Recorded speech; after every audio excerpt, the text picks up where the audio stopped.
Good afternoon. I am your host, Byron Terrils of Byron Terrils Opinion, right here on YouTube, man. Shout out to Anchor, shout out to Spotify, and shout out to all the platforms that are playing my podcast right now. What it do, y'all, man? I'm gonna jump right into it. We all know, if you know me, people who know me personally, and even some of the fans know, I'm a big Young Thug fan.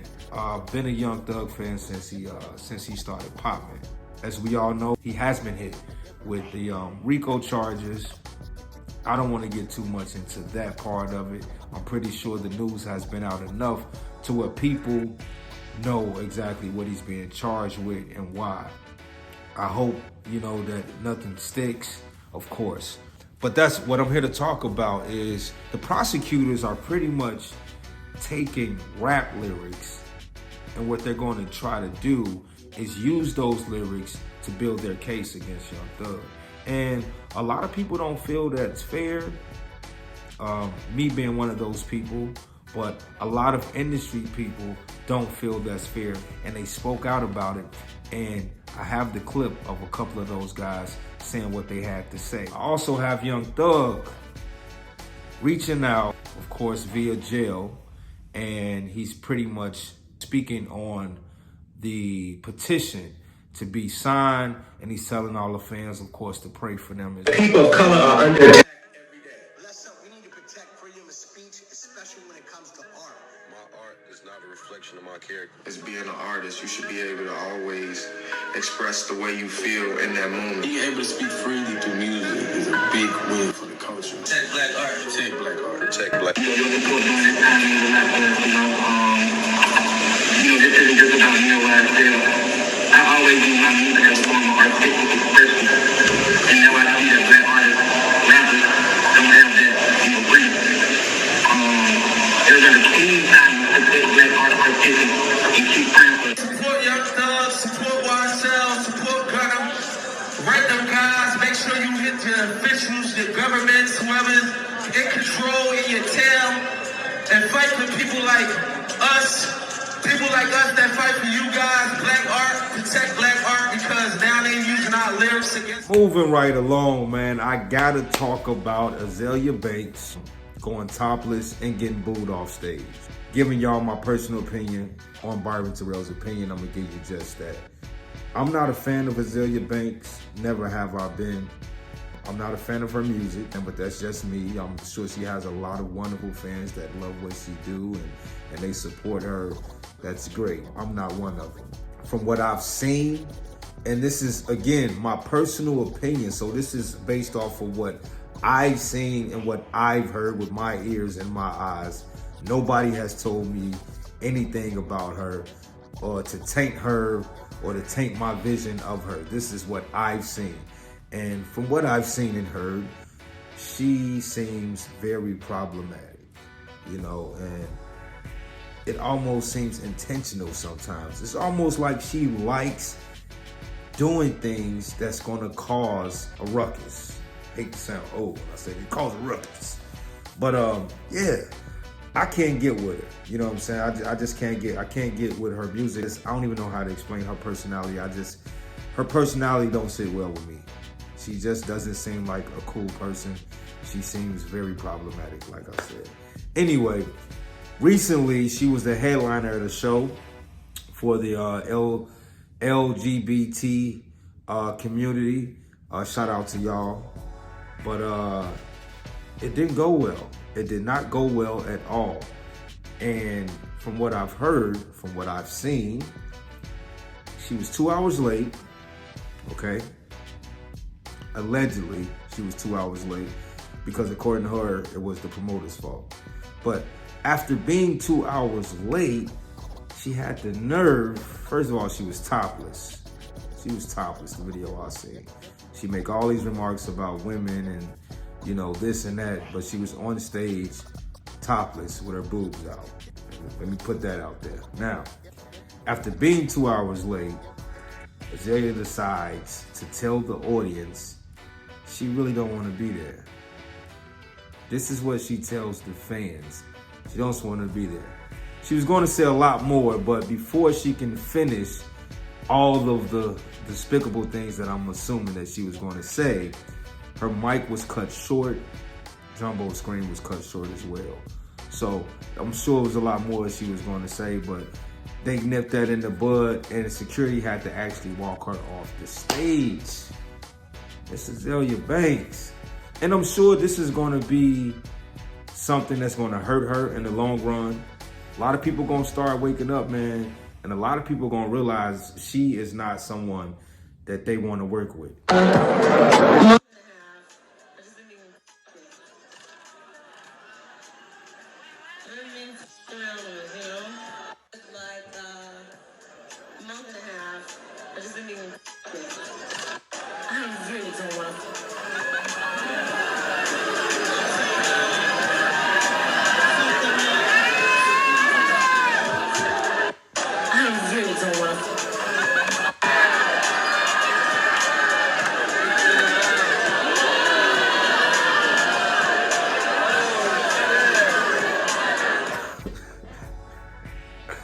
Man, hey, Azalea Banks, baby girl, I'm being for real this time. I'm praying for you, and I hope you get well, and I hope people start to understand where you're coming from. Okay? Yeah. Moving right along, man. I would love to hear this. Okay, we're gonna talk about my boy Kodak Black real quick, okay, Mr. Kodak. I recently just became a fan, and I know he been out for a while, but I don't know, I was into other artists at the time. It kept me a little bit occupied from listening to other people when Kodak was first started the bubble. But I recently became a fan, and I gotta say this, man. I gotta say it, and I know a lot of people not gonna agree with me, man, but I think he underrated as an artist. I still don't believe he's getting the credit that he should be getting, man.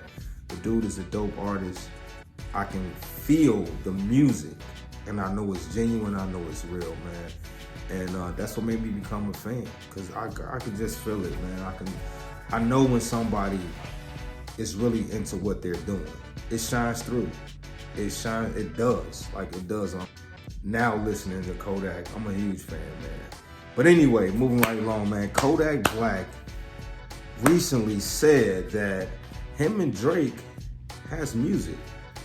So much music that it's possible that they can do an album. A joint album. Now, we all know how Drake do on the joint albums, man.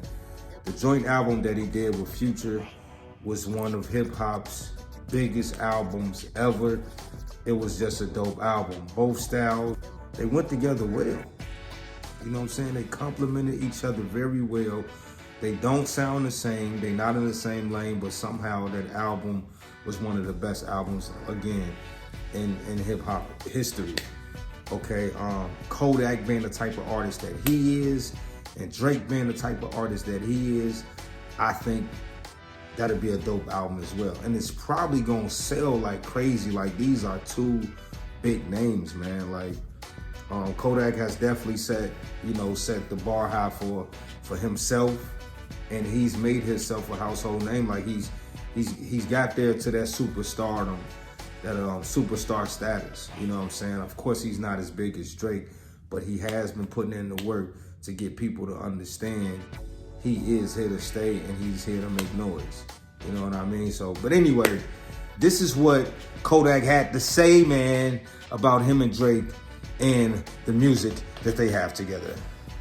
Man, me and Drake, we got so much music. It's really on, like, whenever bro might feel like he be ready and stuff, and we gonna drop the album, it's really on him. We got a lot of songs, so. I mean, there you have it, man. Personally, like I said, I would love to hear that. I would love to hear that, man. But anyway, that's my show, man. Appreciate you guys for listening to me like I always do. It's a little red and white button right down below. It says subscribe. Just boom, hit that button and become a fan, a subscriber, and that way you can get notified whenever I'm on live or even just posting up a video, man. You guys can catch it and be the first ones with the information. So please hit that subscribe button, hit the share button, and leave a comment. Let me know what you think about the show, man. Tell me if there's something that you want me to talk about, and I probably might just do that. Continue to follow me and my family on TikTok and all social media platforms. Thanks for supporting the brand. Of course, the clothing brand. Shout out to Barsha Moore. Shout out to some of the designers of Barsha Moore. We working on some big things with Barsha Moore, man. So definitely hit the subscribe button so you can find out a lot more about that. Before I go, once again, shout out to YouTube, shout out to Anchor, shout out to Spotify, and shout out to everybody doing their thing, trying to make it out here in this world, because y'all know how hard it can be for some of us. So all of us that are getting it together and really striving, shout out to y'all, man. I see y'all, and I know y'all hard work gonna pay out. Byron Terrils, right here on YouTube. Peace.